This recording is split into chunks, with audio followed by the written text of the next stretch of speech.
দুনিয়ার নিজামটা আমি সাজাইছি, কাউকে ধনী বানাইছি, কাউকে গরিব বানাইছি, কাউকে মালিক বানাইছি, কাউকে কর্মচারী বানাইছি।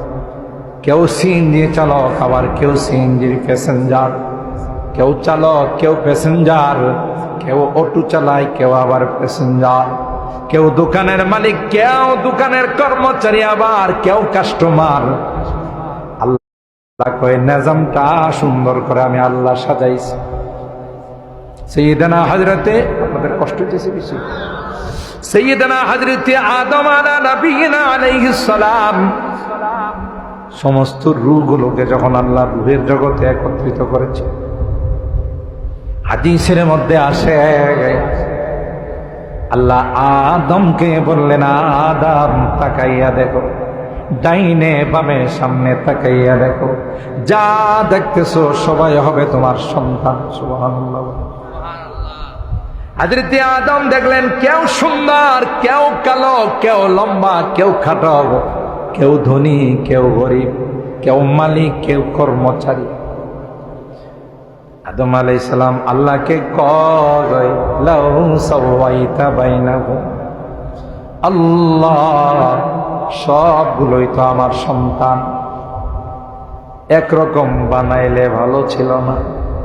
কাউকে লম্বা বানাইছেন, কাউকে খাটো বানাইছেন, কেউ কৃষ্ণাঙ্গ, কেউ শ্বেতাঙ্গ, কেউ কালো, কেউ ধল, কেউ ধনী, কেউ গরিব, কেউ মালিক, কেউ ফকির, কেউ আমি। কথা বলেন ঠিক কিনা? এখান থেকে শিক্ষা নিতে হবে, বাবা যিনি হয়, মা যিনি হন, সন্তানদের প্রতি তাদের একরকম দৃষ্টি রাখা উচিত। এক সন্তানকে 2 কানি জমিন দেয়া গেছেন, আর এক সন্তানকে কিছু দেন নাই। এরকমের লোক তো রাধিকা নাই, ব্রাহ্মণবাড়িয়াতে নাই। একজনকে বেশি দেয়, আরেকজনকে কম দেয়।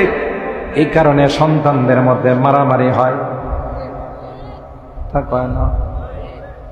সন্তানদের মধ্যে মারামারি হয়, তোরে বাবা বেশি দেয়া গেছে, আমারে কম দেয়া গেছে, কেন এটা করল? এই ভাগ আপনি দেওয়ার কে? আপনি দুনিয়ার থেকে চলে গেলে আল্লাহর কালাম যার যার বন্টন, যার যার অংশ তার কাছে পৌঁছাই দিন।